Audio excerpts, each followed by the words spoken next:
Episode 1 Death of an Irish Sport.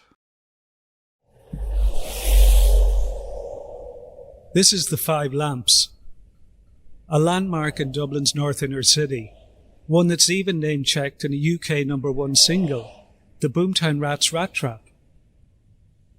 I'm looking up towards North Strand, and an Olympic boxer lives there. From just yards away on my left is the home of an Olympic boxing champion. Keep going up that street and you'll see a turn to the right and the signs that take you to Croke Park. It's just 10 minutes walk from the Five Lamps. Croke Park is Ireland's national stadium for Gaelic games, but 50 years ago this summer, Muhammad Ali beat Al Blue Lewis there. I'm standing at the Five Lamps and looking right towards the quays. Walk along the docklands there and you come to the Three Arena. It's had different names over the years. Is still best known to many as the Point Depot. Bernard Dunn was crowned champion of the world there. Other boxers who fought in that arena include Lennox Lewis, Tyson Fury, Steve Collins, Nassim Hamed. Within walking distance of here, there are more than 15 boxing clubs. Belfast is renowned as a boxing town, but Dublin's made its mark as a fighting city too. The great Dublin boxing families left a lasting impression. The Carruths of Drimnagh, the Collinses of Cabra, the Ingalls of Ringsend, the Crystals of Crumlin.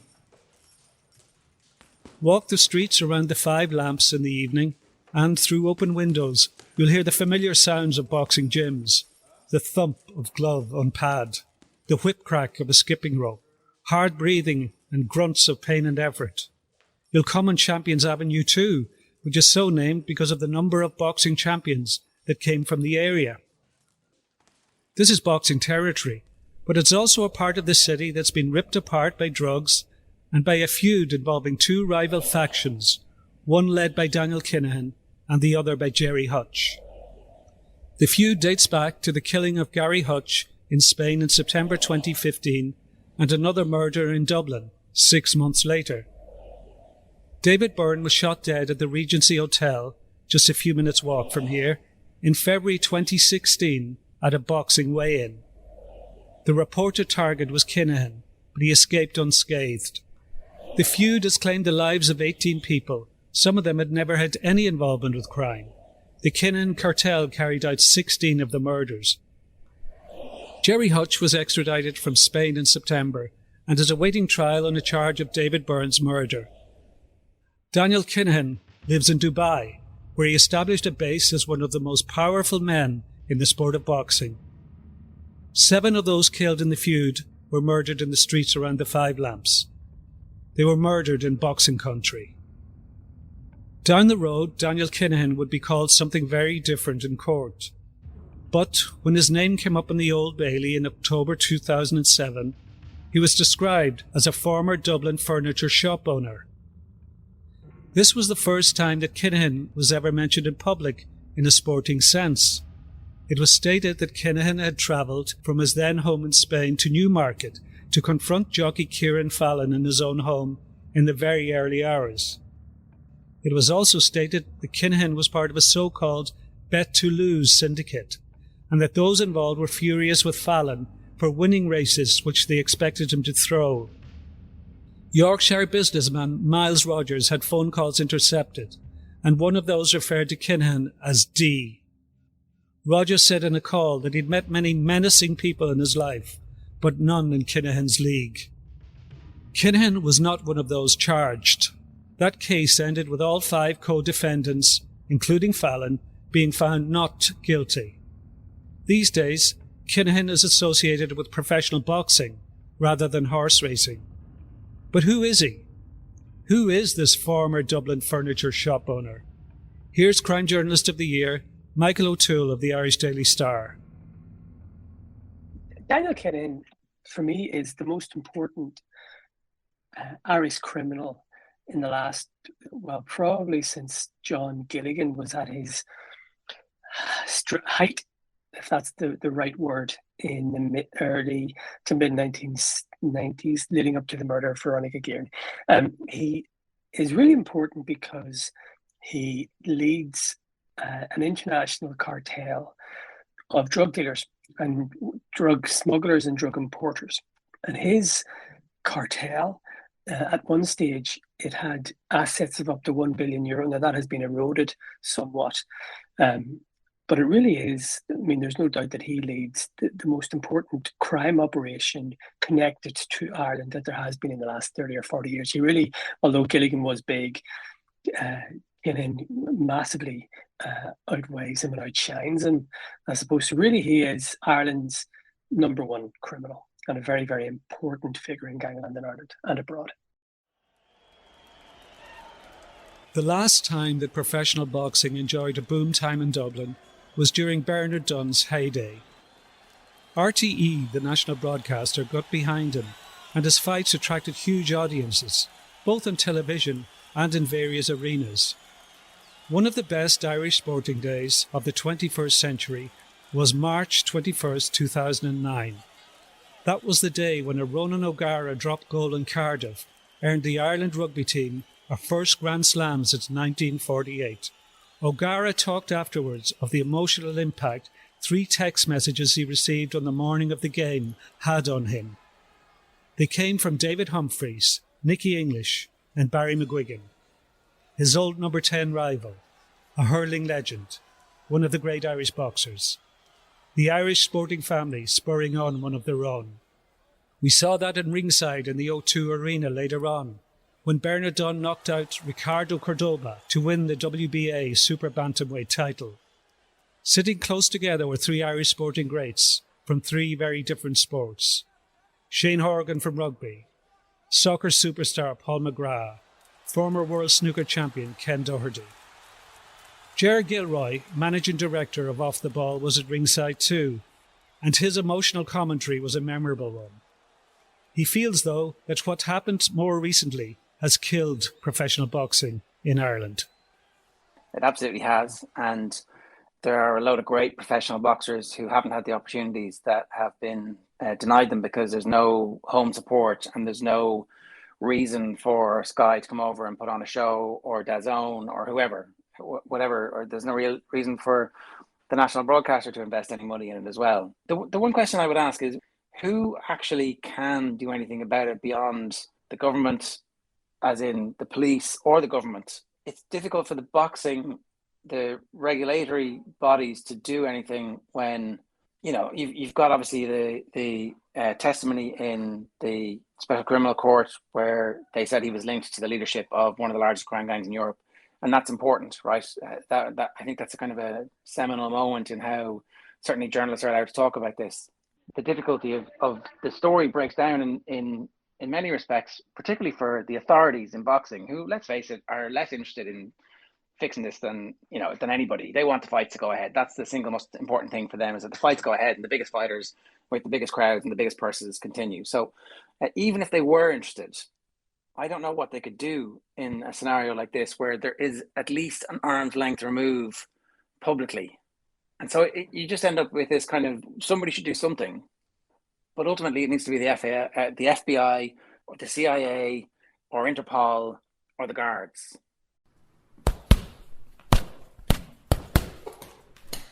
On a chilly, wintry morning last year, I got a phone call from a man who's well known for his time boxing, as both an amateur and a professional. He wasn't looking for anything in particular, just wanted to chat about what's happening to the sport that he's always loved. And at one stage, he said something stark. He has 2 sons, and his wish is that they stick with Gaelic games and never box. To him, boxing is a world that's falling apart, and he thinks that's down to Daniel Kinahan. In 30 years in journalism, I've got more feedback on this story than any other. There have been a flood of emails and private messages on social media. Quite a few come from people who work in Dublin's inner city, notably teachers and Gardaí.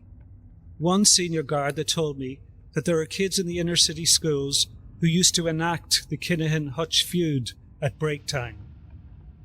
That was clear at a funeral in the Liberties a few years ago.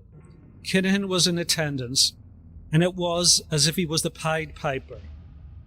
Queues of young lads approached him, looking for selfies and to shake his hand. To them, Kinahan had the aura of a superstar celebrity. Boxing is Ireland's most successful international sport. More Olympic medals than in any other sport. More European and world titles at professional level than any other sport.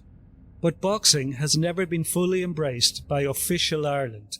It seems that there's a kind of snobbery at play. Dave Hannigan lectures in history in New York. He writes a weekly column in the Irish Times and has written 3 books on boxing. Here's Hannigan's take on it. I think it was perceived as a working class sport, and it was, I don't want to use the word ghettoized, but I think in the media it never got the coverage that it deserved. I think that's changed, with the Katie Taylor stuff, and there's much more coverage now. I also think Ireland had a strange relationship with boxing, because wasn't there a thing for a long time that Ireland, Dublin in particular, wasn't a great place for selling out boxing matches, that they struggled to get the box office that they thought fights deserved. So it is an odd relationship. I mean, it's perverse to me the way that other sports, and I hate to get into this, like my sport is better than yours. It's a very childish thing, but like I have never understood, even when I worked in newspapers in Dublin, the coverage that horse racing gets, for instance, which is a minority sport, as far as I'm concerned, and it got pages and pages of newspapers, and and then boxing, which is again a minority sport, but is not, I think, is more widespread there's more casual interest in boxing than there would be in horse racing. And yet it was very much kind of in a corner of its own in terms of coverage. Joe Egan, a former boxer who's a friend of Kinahan, told the Irish Daily Star 2 years ago that there's always been an underworld in boxing. This is undoubtedly true. Plenty of shady characters have been involved in the sport over the years. The most infamous of all was Frankie Carbo, a mafia don who was involved in fixing many boxing bouts. He was dubbed the mob's unofficial commissioner for boxing. But Carbo was brought to justice. In 1961, he was sentenced to 25 years in prison on charges of conspiracy and extortion against the NBA welterweight champion, Don Jordan. Some, bizarrely, try and identify Kinahan by pointing to the likes of Carbo or Don King, who killed 2 men. Patrick Connor is a boxing historian who's written books in both boxing and true crime. He's heard the excuses that try and explain away boxing's dark side, and he has no time for them. It's a way to shut down the argument. That's not an advancement in the argument at all. So essentially what this is, like wording it slightly differently just to illustrate how ridiculous it is and how absurd it is, you're essentially saying, hey, there's something going on here.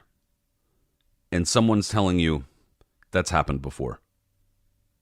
What does that mean? That doesn't mean anything toward what I told you. That's not an answer.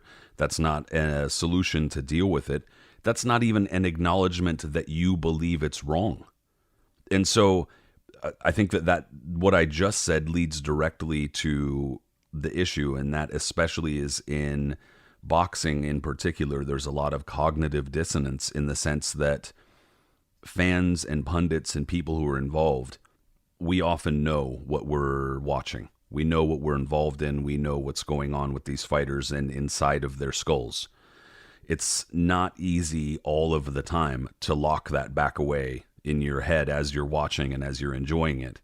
And there's some sense of recognition, I think, for a lot of people that it's icky, that it's bad.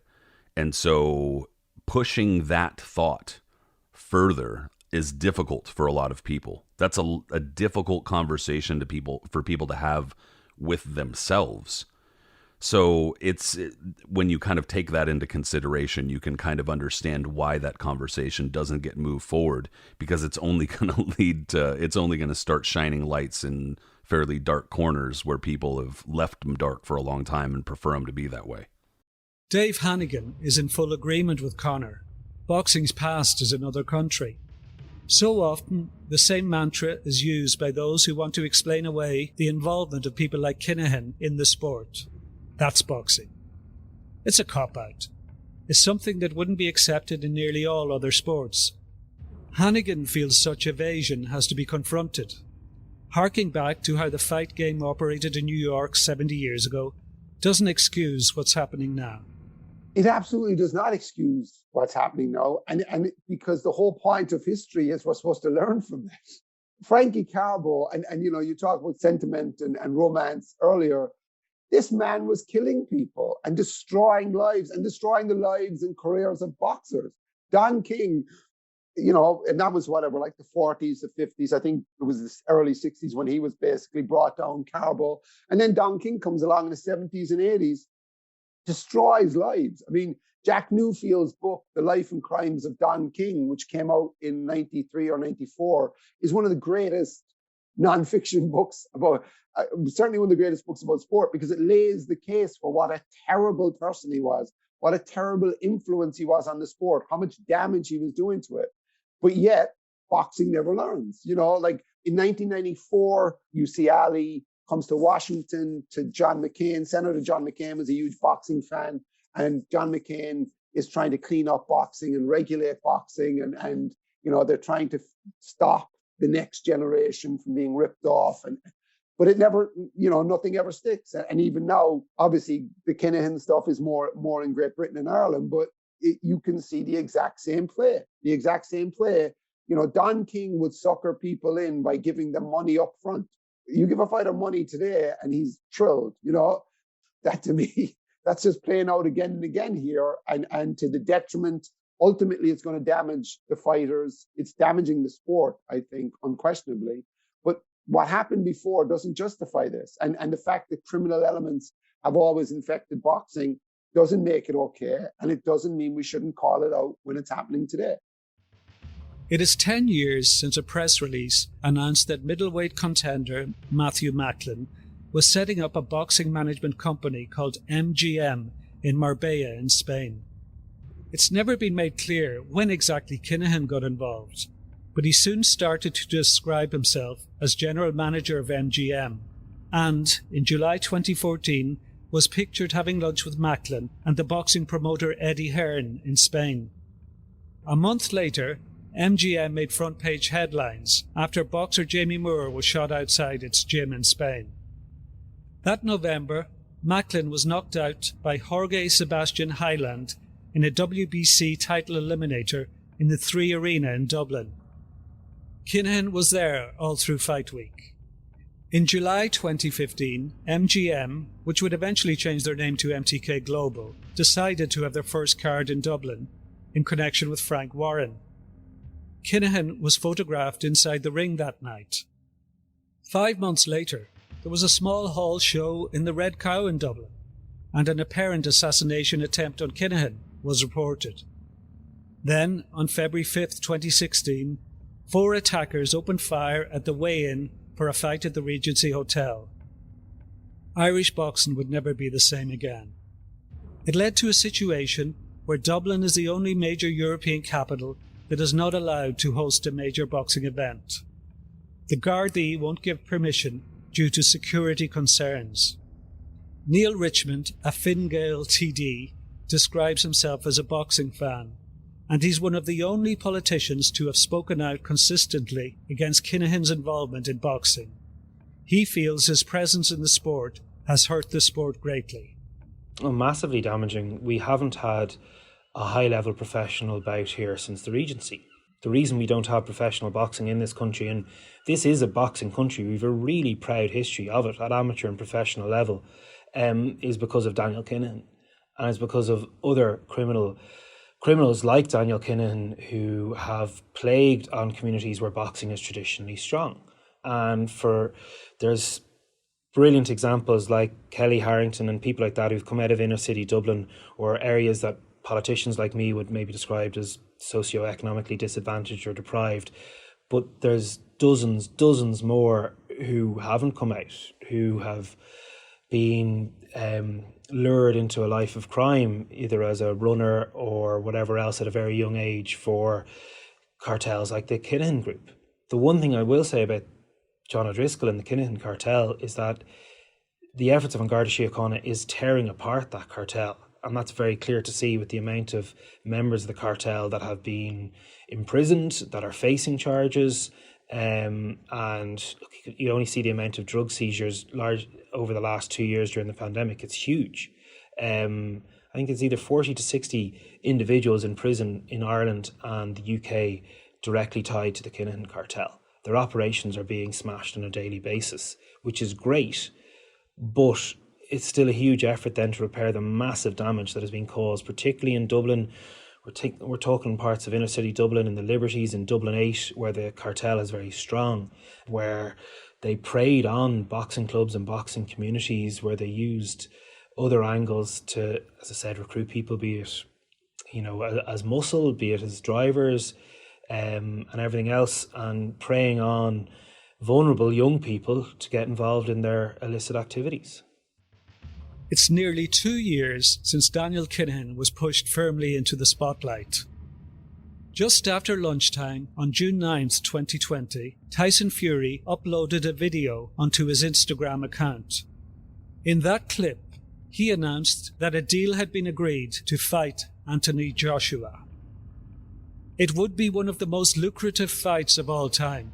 It hasn't happened yet, and Fury made it clear that it would happen due to one man. Thanks to Dan, he announced. Dan is Daniel Kinahan. Fury's announcement meant that there was some focus on Kinahan in the sports media for a while. That was the case after a BBC Panorama investigation into Kinahan and MTK Global in February of last year too. But most journalists, if they covered the story at all, quickly moved on. Most of the heavy lifting has been done by crime journalists in Ireland, rather than the sports media anywhere. One of the few journalists outside of Ireland to have tackled the Kinahan story is David Claubert of the German newspaper Frankfurter Allgemeine Zeitung.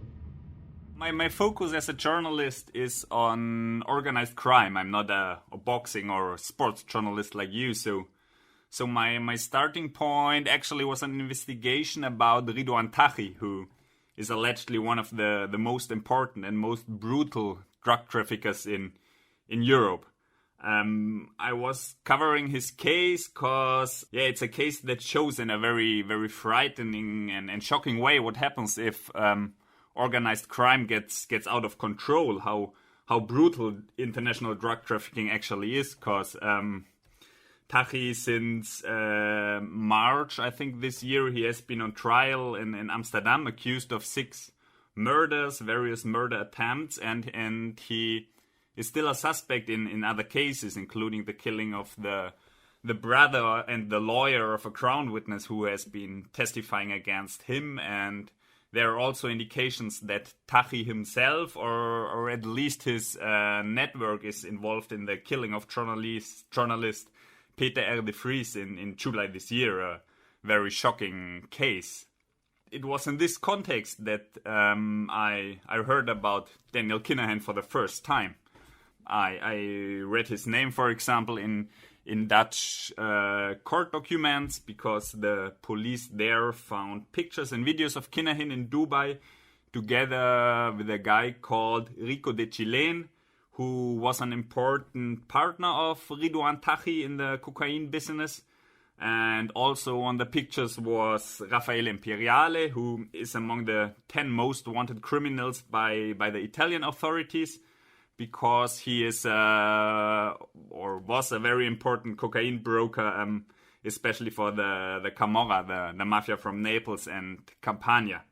So during my investigation, I saw all those alleged or convicted drug traffickers from Europe hanging around together in Dubai, and there were also decrypted messages that showed that they were probably doing business together, that they were joining forces. And then I read about the role of Daniel Kinahan in boxing, about the influence he has in the sport and the business, and it was like, wow, how can this be true?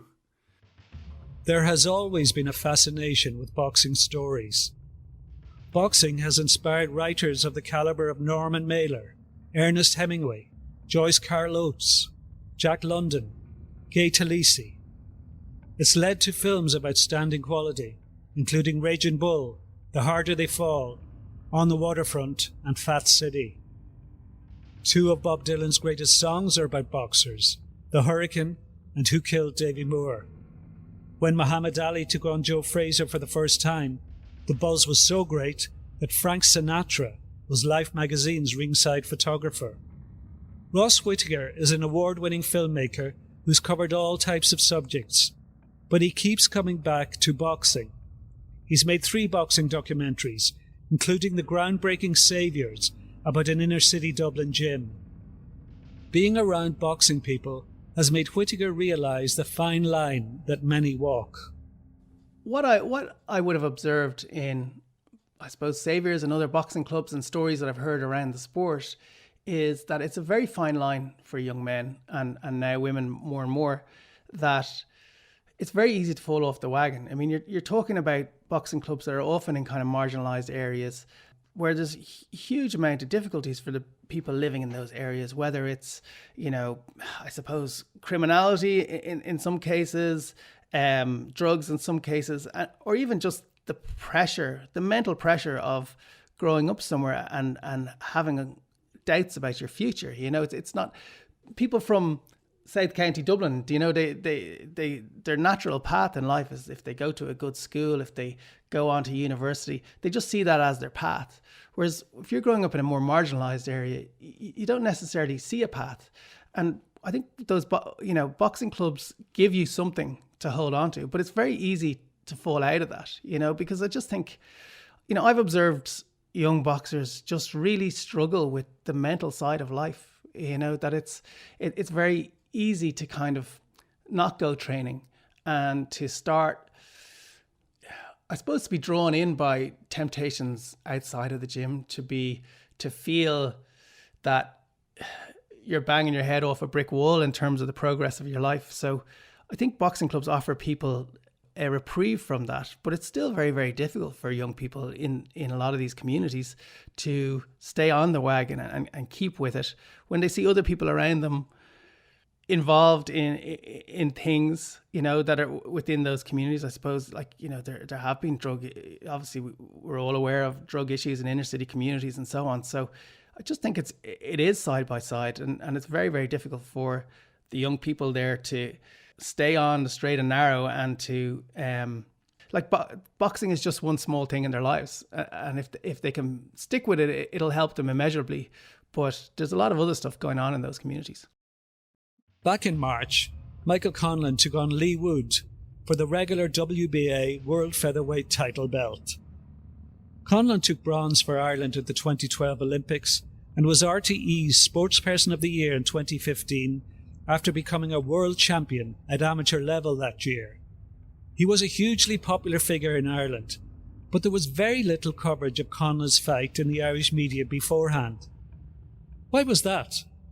Because of links between both fighters and their trainers, both in the past and present, to Kinahan and to MTK Global. It became clear that so many in Ireland have now turned their backs on the sport. There's only one man to blame. There is a pattern when it comes to the biggest stories in sport. It involves circling the wagons and hitting out at those who are asking the questions. It also involves an effort by some to skirt around necessary questions or to never ask them at all. To Dave Hannigan, the Kinahan story is one of the biggest in sport, and he feels more should recognise that fact. It should absolutely be bigger because it's a cancer at the heart of a sport. Like it's a cancer at the heart of a sport that's eating away the sport. And it's like if you were diagnosed with cancer and you said, I'm just going to ignore it. I'll be fine. I'm just going to ignore it. I'm not going to deal with it. And that's the attitude. In sports journalism, there is always a tendency for the people who cover the sport to turn a blind eye. Tennis, international tennis, for years, the journalists have covered that in what I would say is a disgraceful way, right? Ignoring all allegations of drug abuse and stuff like that. Cycling. I moved to America at the heart of in the prime of the Lance Armstrong years. The major American media organizations utterly disgraced themselves.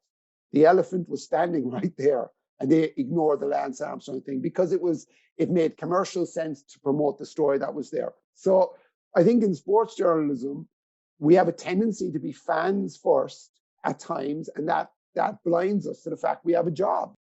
One thing that struck me about the Abramovich thing is, how many matches did you watch in the last 16, 17 years where the producer of the TV production cut to the stand to show us the smiling Abramovich applauding and, you know, celebrating Chelsea won and he's thrilled and look at him and he's a happy, benevolent owner. That's complicit. Like that's been complicit in this whole thing all along, you know? So there's a lot of evidence of this, that sports journalists don't take the hard part of the job seriously. People don't like the hard part of the job, which is exposing the bad stuff. And there's nothing worse than this. I mean, if I have to read once more about Tyson Fury's battle with drugs and how he's an example to everybody about how you defeat drugs, and you're like, how many lives have been destroyed by Kinahan and drugs in Dublin and elsewhere? And you know, but we still peddle, and you know, British boxing writers peddle this, and it's just disgraceful. In episode 2 of Shadowboxing, we look at why boxing matters so much to Ireland and Irish life. Often it comes down to family and family connections. What has Daniel Kinahan done to those enduring relationships? Shadowboxing is presented and written by Kieran Cunningham and produced by Kieran Bradley. Thanks to all the contributors and to Chris Heaney for additional music.